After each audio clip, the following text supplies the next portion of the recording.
Well, hello there, you amazing, beautiful, wonderful people. I hope you are all well on this fantabulous, fantastic, funky, freaking Friday.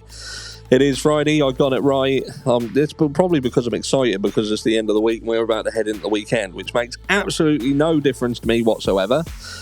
But we're going to get straight into the meat and potatoes, as this is about bite-sized chunks, baby. For those people who don't like long lives, this is to give you a shorter video so you can look at what we were talking about.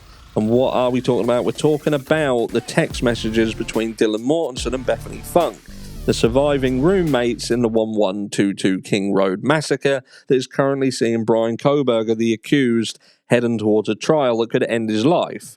And look, a massive bone of contention around this story has been that the time between the event happening, or what we're being told is the time that the event happening, and 911 being called was approximately 8 hours, possibly more, possibly less, if you want to move that timeline, because at the end of the day, it seems that the entire timeline is based upon this interaction that we're going to look at right now.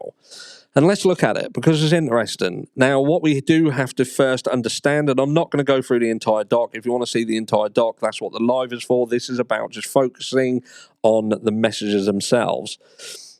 So what we've got to first of all understand is that these messages, even though it says these are messages from 4/22/08 to 4/24/27, this is an excerpt from a longer chain of messages. So we, from this, now it says here, was awake in Texan from 4:19 to 4:21:50. It looks like there's calls being made. So it looks like the time frame is basically being controlled by the interactions on the phones. So calls being made to people who are not answering, the interactions between Bethany Funk and Dylan Mortensen. But let's just have a look at this small excerpt that they've removed and see what we think together. So we start at 4:22:08 and we run through to 4:24, and there is some other bits and pieces that we're going to go through here as well, because it carries on and it's quite enlightening as we move through it. So no one is answering. I'm really confused right now. So this is Dylan Mortensen to Bethany Funk saying, no one is answering, I'm really confused right now, which this, as we work through it, like I say, you can see that there's obviously messages that are previous to these. There's other ones that lead to this. Like it says, Dylan Mortensen to Gonsalves, Kaylee, Dylan Mortensen to Gonsalves, what's going on? So she's texting multiple people, and then Bethany Funk comes back and says, yeah, dude, what the fuck? So obviously this yeah dude what the fuck is her given affirmation to something that she's been told. So now what I've kind of taken from this is it doesn't seem that Bethany Funk has seen anything herself. Doesn't seem that way. You can't tell from this, and again there's a lot missing, but I wonder whether this reaction is just Dylan Mortensen has piled into her and said, look, I've seen this, I've seen that, and because you'll see as we work through. Look, so BF to DM, so Bethany Funk to Dylan, Xana was wearing all black. Dylan Mortensen to Bethany Funk, I'm freaking out right now. No, it's like a ski mask almost. Bethany Funk comes back, shut the fuck up, actually. So she hasn't seen this. So Dylan Mortensen is explaining what she has seen and heard to Bethany Funk. Now, Bethany Funk is potentially, I feel here, because Dylan Mortensen has said someone wearing black, she's potentially tried to explain that away. Well, saying, well, Xana was wearing all black. It could have been like, are you sure that you didn't see Xana? Do you know what I mean? I'm freaking out right now. Shut the fuck up, actually. So she says, like he had something over his forehead and a little mouth. Dylan Mortensen's at Bethany Funk. Bethany Funk, I'm not kidding. I'm so freaked out. So Bethany then goes around and says, so am I. So you don't know whether Bethany Funk's sort of now starting to freak out because of what she's being told. Now, it is about self-preservation here, I think, because Dylan Mortensen to Bethany Funk, my phone is going to die, fuck, because you don't put your phone on charge in your room. I don't know. Bethany Funk's like, come to my room, run down here. She's not sort of turned around and said, I'll come to you. Do you know what I mean? Wait there, I'll come and see you. She's literally said, nah, boy, you come here. You come here. If you make it, I know everything's fucking fine. So there's a lot going on, but from what I can gain from this or garner from this is that it seems to be this is being controlled by Dylan Mortensen, and Bethany Funk is simply on the receiving end of Dylan Mortensen explaining what she has witnessed. So did Bethany Funk see anything? There was nothing here that gives any form of nudge towards Bethany Funk seeing anything. So let's move on to the second bit and see if that does finally happen. So all of the above declarations are present sense impressions and excited utterances. This is supported by Dylan Mortensen's grand jury testimony, where she indicates she just witnessed a startling event. The declarations indicate both Bethany Funk and Dylan Mortensen are trying to make sense of the startling event contemporaneously or immediately following the startling event. So this is just talking about why it should be allowed into the court. So 424, Dylan Mortensen calls Ethan Chapin and the call is unanswered. This phone record, like the other records of calls, is not a statement pursuant to IRE 801. Dylan Mortensen and Bethany Funk continue to text at 8:24, 58. So when have we got this here? So 8:24, 58. So at this point, she's saying, come to my room, run. So these messages run to 8:24. So these are the messages that run after that. So this is where we get these. Start the event, calls it right. So text, you then have this, look, continue to text. Text Bethany Funk, I'm scared though. And Bethany Funk responds at 4:26:16. Yeah, I know, but it's better than being alone. So that kind of says that Bethany Funk is potentially got someone with her. She's got someone with her. So there was someone. Is there someone else in the house? Because I don't fully understand that. Now, we did last night in the live feel that could have potentially meant screwed. I'm screwed though. But as some people pointed out, that could very much mean that it says I'm scared though. And Bethany Funk responds, yeah, but it's better than being alone. So is this DM text? But yeah, so Dylan Mortensen is saying, let's go with I'm scared though. And Bethany Funk responds, yeah, I know, but it's better than being alone. So is she not alone? See, this is the confusion. So is she alluding to the fact that Dylan Mortensen's got someone with her? I don't know. But again, both statements are admissible as present tense impressions, excited utterances, as they are describing an event or the state of mind and are spontaneous reactions to the event rather than a result of reflective thought. Well, you don't know. That there is speculative, isn't it? This here, I feel, is speculative. Because unless there's absolute proof and evidence that this crime happened at this time, which, not being funny, but if you remove Brian, say you remove the white Hyundai Elantra out of the equation, say that's out of the equation, then that doesn't necessarily mean that this crime happened at the time that they're saying. Now, I'm not saying it isn't, I'm just saying that could potentially be speculative, to say that there is no reflective thought here. Because by saying that, you're basically saying that there is no way, there's no way at all that this crime happened at a different time, that these people inside this house had no prior knowledge to it and had made an active decision to try and manipulate the scene, the scenario.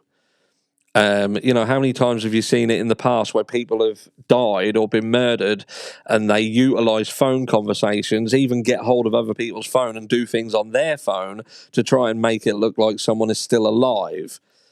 So, again, I know that's going down a rabbit hole a little bit, but what I'm saying is they have to be straight. They have to be absolutely straight to say that this is 100%, this is spontaneous. You don't know because you weren't there. You can believe it to be spontaneous. You would hope that it's spontaneous, but unless you was there, there's no way that you can 100% be sure. That's a fact. You can take that to the bank. At 4:27, Dylan Mortensen calls Gonsalves, call unanswered, and at 4:28:44, Dylan Mortensen calls Canodal. Call unanswered. These are not statements pursuant to blah, blah, blah. At 4:32, Dylan Mortensen sent a text message to Gonsalves stating, please answer. This statement is present sense impression and an excited utterance. This present sense perception and excited utterance is just a way to get this added into the court. The next morning, Dylan Mortensen sends the following text message starting at 10:23:23. Dylan Mortensen to Gonsalves, please answer. Dylan Mortensen to Mogan, are you up? Dylan Mortensen to Gonsalves, are you up? Notice that there's no communication no texts, it seems, to Xana Canodal or Ethan Chapin. They've tried to call, but they haven't got none. But they're messaging Madison and Kaylee. And I would imagine that well, I'm not gonna imagine anything at this time. I can't work this out because even so, if they're texting say till like 5 o'clock in the morning, they've had a skinful, been out on a piss, they've been up all day. I'm thinking to myself, you fall asleep, right? You just pass out. They're waking up again at 10:23. There's no mention, I was busting for a piss, so I went for a piss, and then as I was walking towards the toilet, I saw what was a fucking complete and utter fucking mess. Do you know what I mean? There's some elements to this missing. There's some things that don't 100% make sense. They don't seem to have slept that long, bearing in mind that they're supposed to have been pissed off their face, do you know what I mean? Which you would pass out and probably wake up at lunchtime. And again, I could handle that. But again, the text messages are starting again. So there's still this period of time where, so after all of that interaction, and they're saying they saw someone, they're really scared, they're freaked out, they're calling, they're not getting any answers, they're messaging. They then do what? They then do what for a period of approximately 5 to 6 hours? There's 6 hours that are completely fucking missing here. And then when they start messaging again and messaging, it's like there's still, 10:30, 11, an hour and a half nearly, where they're still trying to get people to answer, but still 911 has not been called. And still they've not made any active, and again, I'm just going by the document, not any active motions to move through the house and go knock on someone's door. How many times do you have to call someone, shout up to them, whatever? Do you know what I mean? Shout, they're texting for a start. They're texting, and some people have turned around and said, look, they were scared. I've been in similar situations, they've said, and I'm scared, they don't know what's going on. But, they didn't want to call 911 because they were scared of making any, and I'm saying, fuck off. They were trying to call people in the house. So they weren't scared about making a call because they were making calls. They've made texts. They've made no effort to try and message anybody in the local vicinity who they know to say, please come over to the house, please come over. This is retainment. And then in the actual 911 call that we covered earlier on today, it seems that in that call, their priority is, again, the story of what happened to get it. And it looks like that's what they've tried to do in these messages. To make statements of what has happened, a record of what I saw, and paint that picture. But there's no mention of fucking eyebrows. There's still no mention of eyebrows in there. And I said last night, if you're looking at someone and you're in this situation and you look and they're staring straight back at you, would she have turned around and even mentioned that to Madison? Would Dylan have said, I don't know who it was, all I can tell you was they had a fucking mask on, all I could see was their eyes and their fucking massive, great, bushy eyebrows. Do you know what I mean? Would that have been something that stuck out because she's staring them straight in the face? There's just some things that sit uncomfortable. Do you know what I mean? 11:39:09 has a text exchange with a father, this is. So Dylan Mortensen, text messages from the night prior. So the text exchange, Bethany BM. Yeah, so this is Dylan Mortensen has text exchange with a father. These statements are not hearsay. So Text message received from Jay stating, bro, this text message will not be introduced. So Dylan Mortensen receives a text message from Jay stating, bro. Again, it's kind of, we don't know what this is about. Just about showing that they've entered it, so it shows a timeline. 11:50, DM calls EA. This phone record is not a statement pursuant to IRA AE. DM receives a text message from Jay at 11:51:01 and a vandal alert at 1:04. These texts are not hearsay because they will not be introduced for the. So there you go. And then we've got some more bits and pieces here which we don't really need to go through. It's just asking why they should be allowed in. But like I say, there's just so many things that just sit a little bit uncomfortable with me. The fact they don't try and contact anybody outside the property. You know, even if you don't want to call 911, do they know people in the area? They do know people in the area. Why wouldn't you try and again, they might exist. Again, these are a proportion of messages, so perhaps they're leaving other stuff out that would offer more context. They're just giving that. I don't understand why, if they're removing a lot, why just show you that segment? Why that segment? Because it raises more questions than it answers. The fact that there is still an 8-hour time delay and it's clear that nobody was frozen in shock phase. What the fuck was that all about? She was frozen in shock phase. She wasn't frozen in shock phase. She was consistently trying to ring. She was consistently texting. And at some point she left the room and went down to Bethany Funk. And then at some point you've got where it doesn't really explain in this, but did they go to sleep? Was there other messages carrying on between 4:30 and 10 in the morning? Do you know what I mean? There's a lot going on, and where you've got that gap between 8:30 and 10, where there was seemingly interactions going on Snapchat, is that true or was that bollocks? It would certainly suggest that the Gonsalves family had information regarding what they thought, and that had happened to be misconstrued, perhaps, of exactly what had happened. But there's a lot of moving pieces in this, but at least we're starting to see stuff. And join me Sunday when we go live again. There's going to be another video later, not on this, on the Liam Payne situation. And then tomorrow we're going to cover the another proportion of this as we make our way through all the motions in limine. So subscribe to the channel if you're not subscribed. Smash like if you haven't smashed it already. It does massively help, and that would be peachy. But apart from that, I'm done. My head's fried. I've had about 3 hours sleep, and I'm not going to get any more for a little while. Love you all. Mwah.